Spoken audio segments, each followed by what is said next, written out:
keep this safely for me. When you want it back, you can't get it back. إِلَّا مَا دُمْتَ عَلَيْهِ قَائِمَةً. The only way you could get back your gold coin, your dinar, is if you stand there and you pound them and you pound them and you demand it and demand it and demand it back. Why? ذَلِكَ بِأَنَّهُمْ قَالُوا. This is because they argue, لَيْسَ عَلَيْنَا فِي الْأُمِّيِّينَ السَّبِيلٌ. We have no moral obligations to these ummiyun. We have no obligation to maintain an ethical standard with these ummiyun.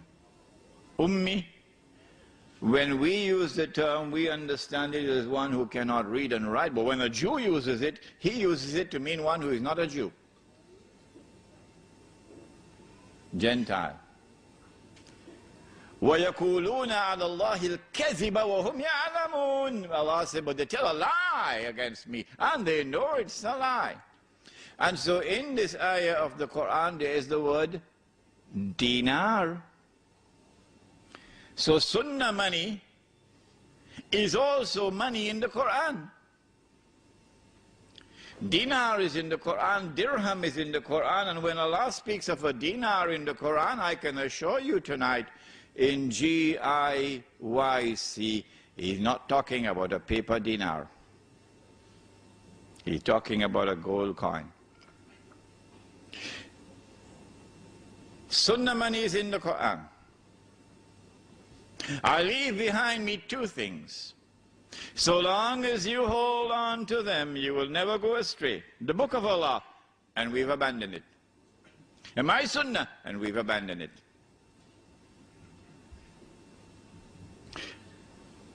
Why now was it haram to exchange 2 baskets of dates for one? Why was it riba? Answer: because dates were used as money. Since dates were used as money, if we permit a transfer of 1 on this side and 2 on this side, we will open the door for money to be lent on interest. That's why. Well, then why was it halal to exchange 4 camels for one? Now, that's an easy question. Who can answer that question for me? Yes? The 4 camels were male, and the 1 was female. No, that's not the answer. Yes? That's the answer, correct. Because camels were not used as money. Did I tell you that story about the fellow who was paid his salary? He worked for the whole month, and at the end of the month he got his salary, and his salary was a camel. So he was taking the camel home when the camel died. So when he reached home, he said to his wife, salary died. Salary died. So wife said, go tell the boss. So she went, he went and said, boss, salary died. Boss said, when I gave you salary, salary was alive. Salary was alive. Huh? Because animals are perishable. They can die. They can fall ill. If you use animals as money, you're going to have a mountain of problems on your head. And so animals were never used as money.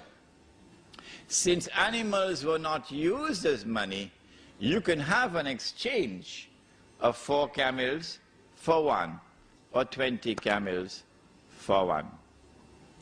Now then, we've introduced you to Sunnah money.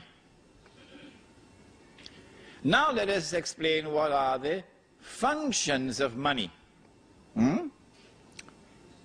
I need a haircut. And my wife says to me, Imran, I'm tired cutting your hair. Why don't you go to the barber? So I went to the barber. Barber cut my hair. I've got to pay him now. So I offer him a copy of my book, Prohibition of Riba in the Quran and Sunnah. The barber looked at me with a very strange look on his face. He said, Sheikh, I am afraid I'm not interested in reading your book. How can I pay him? This is called barter. Barter has its limitations. As they found out in Yugoslavia, as they're finding out in Indonesia now, barter has its limitations. What I need is money, something which can function as a medium of exchange. I pay him for the haircut with money. He goes to the market and he buys tomatoes with money. That vendor comes, he buys my book, Prohibition of Riba in the Quran and Sunnah, with money. This is now money functioning as a medium of exchange. Allah subhanahu wa ta'ala, who created us with needs which cannot be satisfied except through buying and selling, must also have created money which can function as a medium of exchange. Sunnah money performed that function successfully.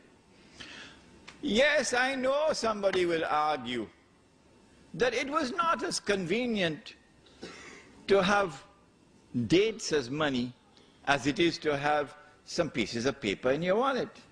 I know that argument. But the fact is that Sunnah money functions successfully as a medium of exchange. Second function of money. Second function of money. Every single home I went to in South Africa, every single home, it was a black woman. A black woman as a domestic servant. Yeah. And she was working from morning until night for the whole month. A black woman. So I scratched my head and I said, if that is Islam,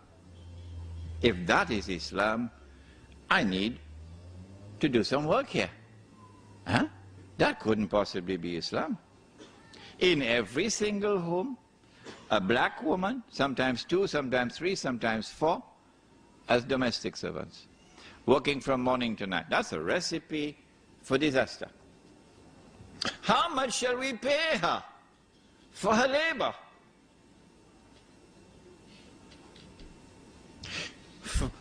One of the functions of money now must be to be functioning as a measure, a value. What is the value of the labor of that woman?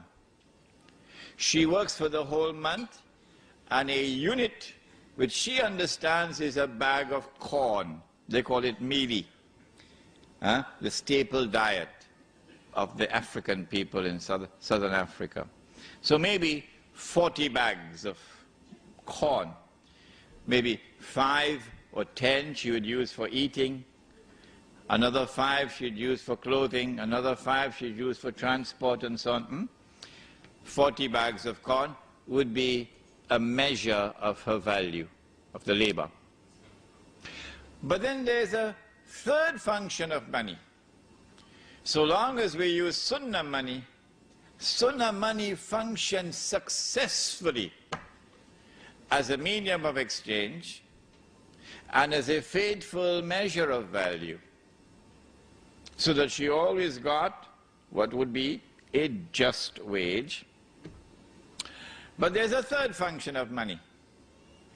If I work for the whole month and I get a salary with which I can buy a camel, you remember, and I take that money home and I say to my wife, put it away. 10 years later when I take it